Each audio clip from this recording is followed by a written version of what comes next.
কি আশ্চর্য! শোবার আগে বিছানায় বসে ঢকঢক করে এক গ্লাস জল খেয়ে বালিশে মাথা, আর সঙ্গে সঙ্গে গভীর ঘুম। শেষ রাতে সুন্দর একটা স্বপ্ন। ঠিক 5টায় চোখ মেলে তাকানো, জানলায় লেগে আছে ভোর, প্রথম পাখির ডাক। রোজ রোজ এই আমার অভ্যাস। কিন্তু কি আশ্চর্য, কাল আমি গেলাসটা মাথার কাছে ছোট্ট টেবিলটায় রেখেছিলুম, সেটা পূবের জানলার প্যারাপেটে চলে গেল কি করে? ঘরের দরজা বন্ধ, টেবিল থেকে জানলার দূরত্ব অবশ্যই 16 ফুট। কি জানি বাবা, ভোরের আলোয় পাতলা কাচের গেলাসটায় অদ্ভুত একটা গোলাপি রঙের আভা। বিছানা থেকে নেমে দরজাটা পরীক্ষা করলুম। না, ছিটকিনি ভেতর থেকে বন্ধ। আমি না খুলে দিলে ভেতরে কারো আসার সাধ্যি নেই। এইবার গেলাসটার কাছে গেলুম। তলায় মিহি সাদা গুঁড়োর মতো কি সব পড়ে আছে। পরিষ্কার কলের জল খেয়েছিলুম। খাওয়ার আগে অভ্যাস মতো আলোর দিকে তুলে দেখে নিয়েছিলুম, পরিষ্কার জল। কিচ্ছু ছিল না। গেলাসটা যেখানে আছে থাক, হাত দিতে সাহস হচ্ছে না। বরং মনোজকে ডাকি। মনোজ আমার শাগরেদ, বয়স কম, কিন্তু তুখোড় ছেলে। মনোজ আমার সঙ্গে থাকলে আই ডোন্ট কেয়ার। দরজা খুলে বাইরের দালানে বেরিয়ে অবাক। অজস্র তুলো, রাশি রাশি তুলো ভোরের বাতাসে মেঝেতে ওড়াউড়ি করছে। কাল খুব গরম ছিল। মনোজ গাড়ি বারান্দার ছাদে শুয়েছিল। সেই দিকে যেতে যেতে ভাবছি, নিশ্চয়ই বিরাট বিরাট গেছো ইঁদুর আছে। এসব তাদেরই কাজ।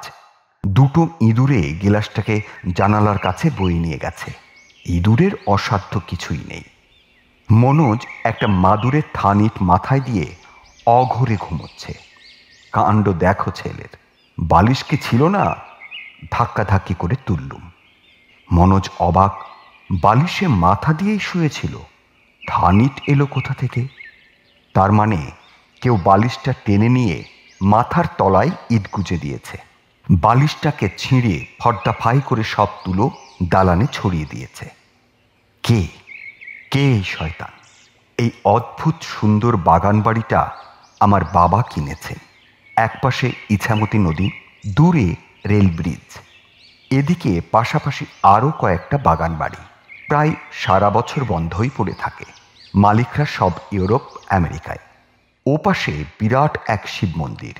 মন্দির চূড়োয় রূপোর ধ্বজা বাতাসে ঘুরপাক খায়। অসাধারণ জায়গা।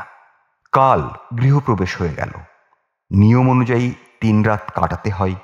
আমি আর মনোজ এই 3 দিন থাকব। প্রথম রাতের অভিজ্ঞতা তো এই। কোনো মাথামুন্ডু নেই। ভয় পেলে পাওয়া যায়, কিন্তু কেন পাবো? বদমাইশ লোকের কাজ হলে আজ রাতে তার বরাতে পেটায়। ভূত হলে আমরা দুজনেই ভূত বিশ্বাস করি না। বিজ্ঞান আর ভূত একসঙ্গে থাকতে পারে না, যেমন আলো আর অন্ধকার। মনোজ বললে, চা খেলে সব ঠিক হয়ে যাবে। কালই আমরা দেখেছি শিব মন্দিরের কাছে ভালো একটা দোকান আছে। সকালে দারুণ আকর্ষণীয় গরম জিলিপি করে আর লোভনীয় পাঞ্জাবি চা। আমাদের সঙ্গে নতুন একটা মোটর সাইকেল আছে। মনোজ বললে, চাবিটা দাও। মনোজ চলে গেল। কিছুক্ষণ পরে নিচে থেকে চিৎকার, এ কি গো, 1 ফুটা তেল নেই যে? তেল কোথায় গেল? গাড়িটা তালাবন্ধ গ্যারেজে ছিল। কাল বিকেলে আমরা ফুল ট্যাঙ্ক তেল ভরেছি। চলেছে মাত্র 7 কিলোমিটার। এইবার মনোজি বললে, ভৌতিক ব্যাপার, এছাড়া আর কোনো ব্যাখ্যা নেই। তোমার বিজ্ঞান ফেল মেরে যাবে। আমরা হাঁটতে হাঁটতে শিব মন্দিরের দিকেই চললুম। বাঙালির ছেলে, সকালে চা না খেলে দিন শুরু করা যায় না। মন্দিরের পাশ দিয়ে বইছে ইছামতি, ভারী সুন্দর। এইসব বিচ্ছিরি ব্যাপার না ঘটলে এমন সুন্দর জায়গায় এই সুন্দর কালে আমি আর মনোজ দুজনে গলা মিলিয়ে রবীন্দ্রনাথের গান গাইতুম। গতবার দুর্গাপুজোর ফাংশনে আমরা দুজনে গান গেয়ে 2টো ওয়াটার বটল পুরস্কার পেয়েছিল। সেই বটল 2টো আমরা এখানে এনেছি। মন্দিরে প্রণাম করে প্রচুর জিলিপি আর চা খেয়ে ঠিক করলুম একেবারে বাজার করে ফিরব। দোকান থেকে একটা ব্যাগ কিনে যাবতীয় বাজার করে আবার 1 গ্লাস করে চা খেয়ে আমরা বাগানে ফিরে এসে হতভম্ব। বিশাল গেটে বিরাট একটা মরচে ধরা তালা লাগানো। দেখলেই মনে হয় তালাটা কমসে কম 100 বছরের পুরনো। হাতে বাজারের ব্যাগ, ভেতরের সব জিনিসপত্র আমাদের। বিশাল পাঁচিল ঘেরা এই বাগান, বাইরে থেকে বাড়িটা চোখে পড়ার উপায়ই নেই। মনোজ বললে, এই বদমাইশটা আমাদের সঙ্গে কে করলে বলো তো? নিশ্চয় তৃতীয় আর একজন কেউ আছে। আমি বললুম, ছিল, সারা রাত ঘাপটি মেরেছিল, এখন আর নেই, তালা ঝুলিয়ে দিয়ে চলে গেছে। মনোজ বললে, আমি পাঁচিল টপকে ভেতরে নামছি। আরে, পড়ে গিয়ে হাত পা ভাঙবি? ভেতরে পড়লে আমি তোকে আর বার করবো কি করে? হ্যাঁ, পাঁচিলটা কত উঁচু দেখেছিস? তাহলে সারাদিন হাঁ করে দাঁড়িয়ে থাকবো?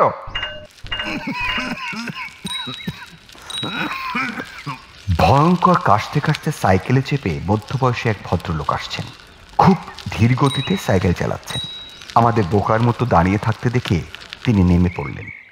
আমরা কিছু বলার আগেই বললেন, তালা? আশ্চর্য হয়ে বললুম, হ্যাঁ তালা, কিন্তু আপনি কি করে জানলেন?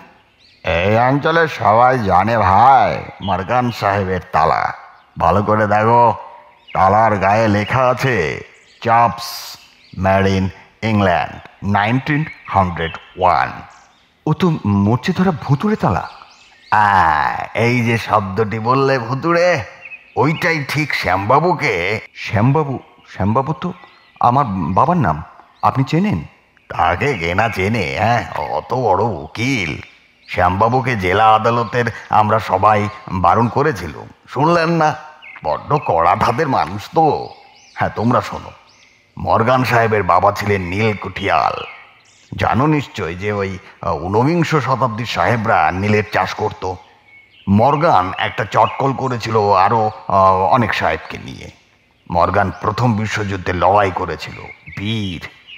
মর্গানের বউটার চরিত্র ছিল ব্যাড, ভেরি ব্যাড। একদিন রাত্রিরে ফিকে গোলাপি রঙের একটা গেলাসে মদের সঙ্গে সেঁকো বিষ খাইয়েছিল। বদমাইশ মেয়ে, এদের জ্যান্ত খবর দেওয়া উচিত। মেন যদি সুন্দরী হয়, জানবে ডেঞ্জারাস, অ্যাজ সার্পেন্ট। ভদ্রলোক সাইকেলে উঠতে যাচ্ছেন। আমরা বললুম, এ কি, আপনি আপনি চলে যাচ্ছেন? আমার স্কুল বসে গেছে, কাশির জন্য দেরি হয়ে গেল। ওষুধ খাচ্ছেন না? ওষুধ খাবো কেন? এই যে বললেন কাশি। আরে ধুর বাপু, কাশি আমার বড় ছেলের নাম। আমার 3 ছেলে, 3টি তীর্থ। হ্যাঁ, কাশী, বৃন্দাবন আর মথুরা। ও, তাহলে বলে যান না, আমরা কি করব? আরে গিয়ে আবার করবে, আর সবাই যা করেছে। এই তালা ভাঙার সাহস কারো নেই, বংশ নির্বংশ হয়ে যাবে। কে এক খ্যামকা এই বাগানটা কিনেছিল, তারও এই এক অবস্থা। পয়সার গরমে নিজের লোহা ঢুকিয়ে তালা ভেঙেছিল, সব মরে গেল। তাদের বাড়ির বেড়ালটা পর্যন্ত ডেট, বুঝলে? ভাঙা তালাটা আবার এলো কি করে? বোকার মতো কোশ্চেন করো না তো। ভূত আর ভগবান দুটো জগতেই সম্ভব অসম্ভব বলে কিছু নেই, বুঝেছ? সবই সম্ভব। যাই হোক, তোমাদের খুব পছন্দ হয়েছে আমার, তাই তালা খোলার উপায়টা বলে যাই। ওই ইছামতির তীরে এখান থেকে 3 মাইল দূরে একটা ভাঙা চিমনি দেখতে পাবে, বুঝলে তো? অনেক দূর থেকে দেখা যাবে। সেটা লক্ষ্য করে নদীর কূলে গিয়ে দেখবে গাছপালার মধ্যে নির্জন এক সমাধি। পাথরের গায়ে অস্পষ্ট লেখা জেমস মর্গান। সেই সমাধিতে মোমবাতি দিয়ে ফুল ছড়িয়ে প্রার্থনা করবে ভক্তি ভরে, please open the lock, please open the lock বলবে। আপনার বাগানে থাকার আর চেষ্টা করব না, মার্জনা চাইছি, এগুলোও বলবে। মার্জনা বলবে। ফিরে এসে দেখবে গেট ইজ ওপেন। যাই। ভদ্রলোক সাইকেলে উঠে একটু এগোতেই আমরা অবাক। কোথায় সেই ভদ্রলোক? সাইকেলের আরোহী, সোলার হ্যাট পরা ধবধবে সাদা এক সাহেব। আরোহী সমেত সাইকেল নিমেষে অদৃশ্য। মনোজ আবার সেই কথাটা বললে, ভৌতিক।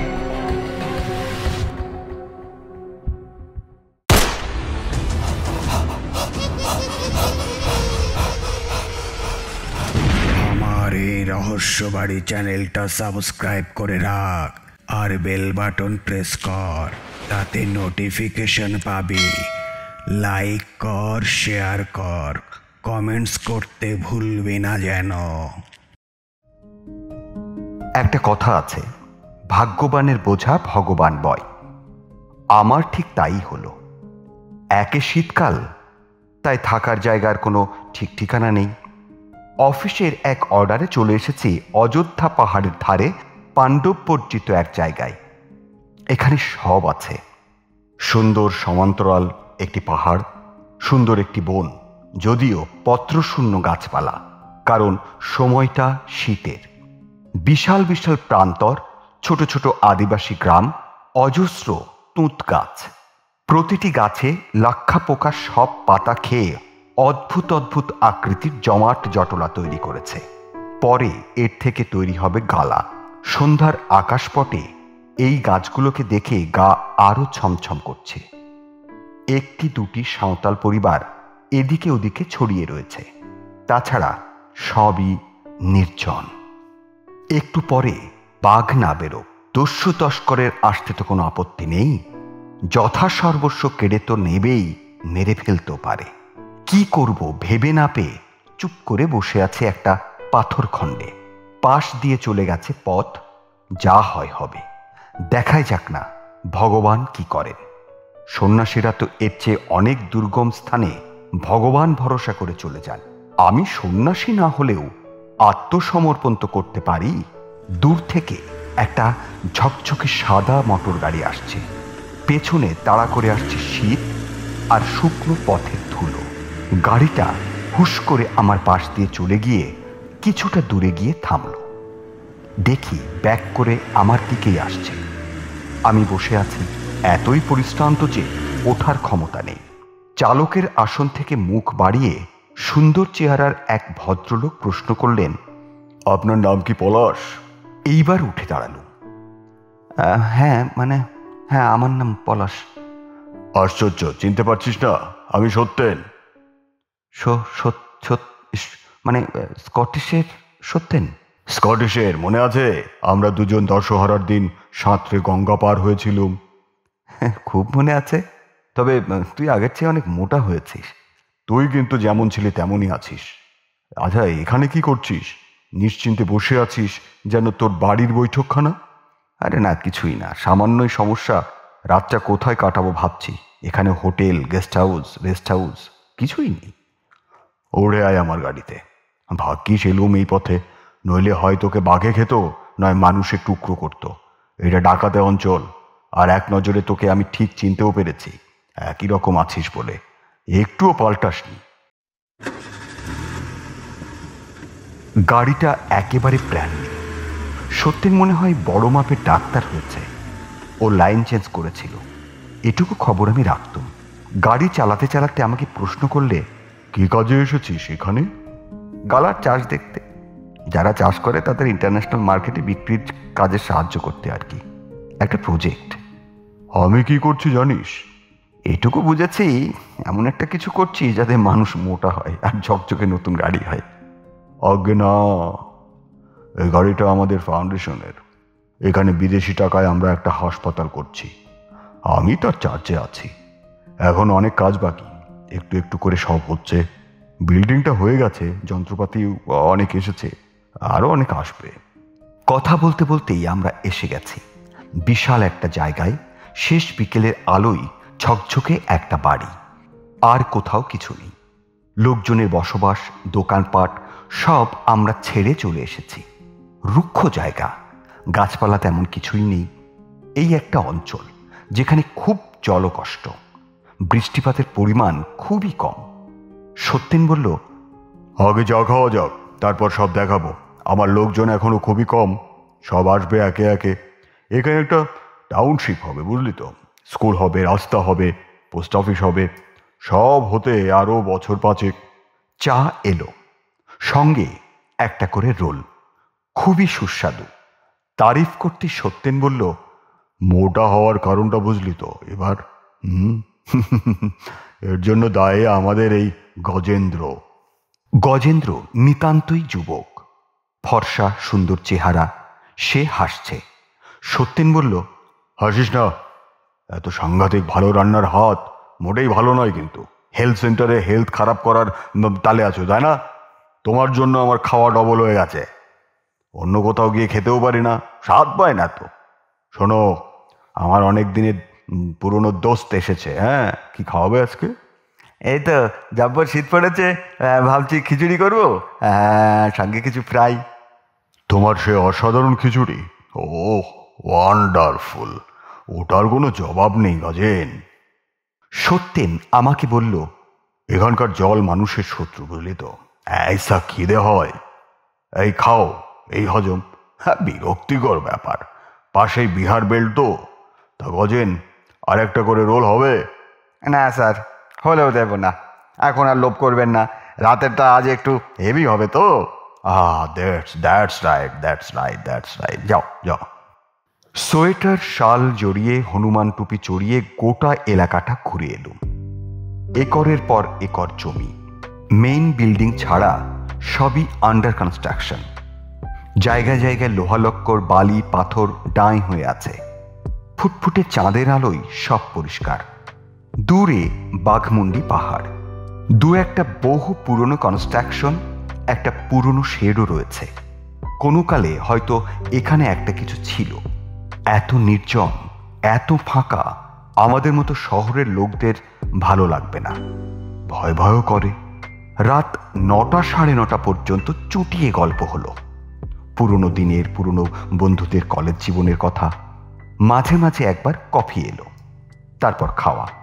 কিমা আর কড়াইশুঁটি দিয়ে এইরকম সুস্বাদু খিচুড়ি এই আমার প্রথম খাওয়া, আমার শেষ খাওয়া।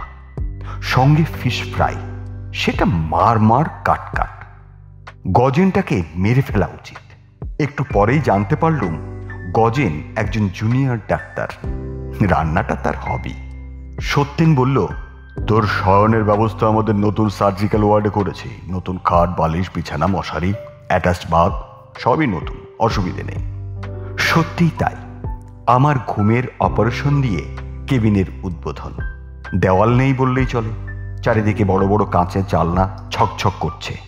নীল আকাশের অসীম ছেয়ে ছড়িয়ে গেছে চাঁদের আলো। নেটের মশারি গুজে আলো নিবিয়ে দুর্গা বলে শুয়ে পড়ল।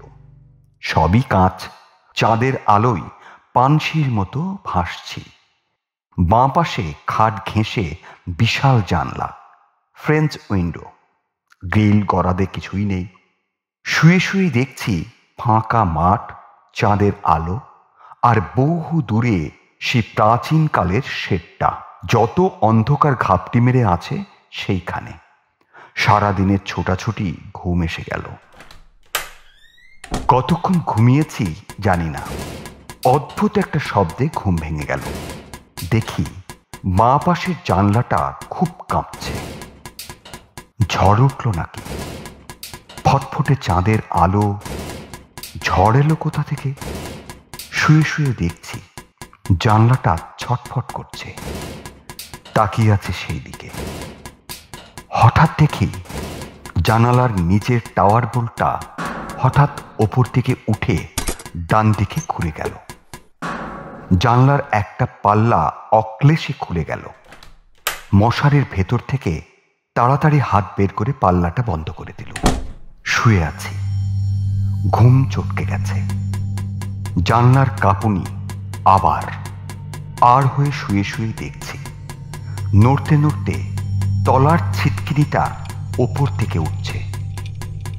ডান পাশে নিজের থেকে ঘুরে গেল। পাল্লাটা ধড়াস করে খুলে গেল। ভূতের ভয় আমার নেই, তবে বদমাস লোককে আমি সাজা দিতে চাই। উঠে পড়ল, দুটো পাল্লাই খুলে দিল। কই, হাওয়া বাতাস তো কিছুই নেই। নিস্তব্ধ রাত, চাঁদের আলো, গোটা দুই বড় বড় তারা, দূরে দূরে শীতকাতুরে কুকুরের ডাক। কোনো বদমাশের কাজ, ভয় দেখাতে এসেছে। পাশে কোথাও লুকিয়ে আছে। উঁচু ভিতের উপর বাড়ি, ফুট চারেক নিচে জমি, কিছু ঘাস, কিছু কাকড়। মারলুম লাফ। কোথায় কি? কেউ নেই। আমি আর আমার এই রাত, চারপাশ চাঁদের আলোয় ফটফট করছে। কোথাও একটা কুকুর নেই। ছেলেবেলায় পড়েছিলুম, লুক বিফোর ইউ লিভ। উত্তেজনায় সেই উপদেশ ভুলেছি। যে পথে নেমেছি সে পথে আর ফেরা যাবে না। এখন আমাকে ঘুরে ফ্রন্ট এন্ট্রান্সে যেতে হবে। ডাকাডাকি করে ওদের ঘুম ভাঙাতে হবে। এই সব ভাবতে ভাবতেই আমার কেমন একটা ঘোর লেগে গেল। চাঁদের আলো ভরে গেল কুয়াশার মতো। জেগে আছি, ঘুমোচ্ছি না স্বপ্ন দেখছি, বোধের বাইরে। কেউ আমাকে চালাচ্ছে, হাঁটাচ্ছে। চলেছি সেই বিধ্বস্ত শেডটির দিকে। ক্রমশ অন্ধকার, আরো অন্ধকার। শেডটার ভেতর চলে গেছি। ফাটা ফুটো দিয়ে চাঁদের আলো ঢুকছে। একপাশে অনেক ব্যারেল, কাঠকুটো, একটা কংক্রিট মিক্সার, ভাঙা ফার্নিচার। কোনো কিছুই মানছি না আমি। কলের পুতুলের মতো এগোচ্ছি। কেউ যেন আমাকে দম দিয়ে ছেড়ে দিয়েছে। গেঞ্জি আর পাজামা পরে আছি, তাও আমার শীত নেই। হঠাৎ দেখি সামনে কেউ ঝুলছে। ওপরের কাঠের বিম থেকে ঝুলে আছে কেউ। তার মাথা থেকে গলা পর্যন্ত কালো কাপড়ে ঢাকা। শরীরটা অল্প অল্প ঘুরছে আলো অন্ধকারে। কে? আর মনে নেই। যখন জ্ঞান এলো, সকাল রোদ। সত্যেনের বিছানায় আমি, গায়ে কম্বল, পায়ে হটব্যাগ। গজেন আমাকে গরম দুধ খাওয়াবার চেষ্টা করছে। টেবিলের উপর টোস্ট অমলেট। ইতিহাসটা পাওয়া গেল। দ্বিতীয় বিশ্বযুদ্ধের সময় এটা ছিল আমেরিকান আর্মিদের বেস ক্যাম্প। তখন এখানে এক অফিসারকে জার্মান স্পাই সন্দেহে কোর্ট মার্শাল করা হয়েছিল। পরে এখানকার অ্যামুনিশন ড্যাম্পে আগুন লেগে অনেক সৈনিক মারা গিয়েছিল, ছাউনি পুড়ে গিয়েছিল। সত্যেন বলল, এখন কেমন ফিল করছিস? একটু ঘোর আছে। আর ঠিক হয়ে যাবে, খুব বাঁচা বেঁচে গেছিস। নে টোস্ট খা, গজনের ডবল ডেকার অমলেটে চাঙ্গা হয়ে যাবি। তোর কি ভাগ্য পলাশ! আমি শুধু শুনেইছি, তুই কেমন অতীতটা বর্তমানে দেখে ফেললি। গজেন্দ্র। Yes sir.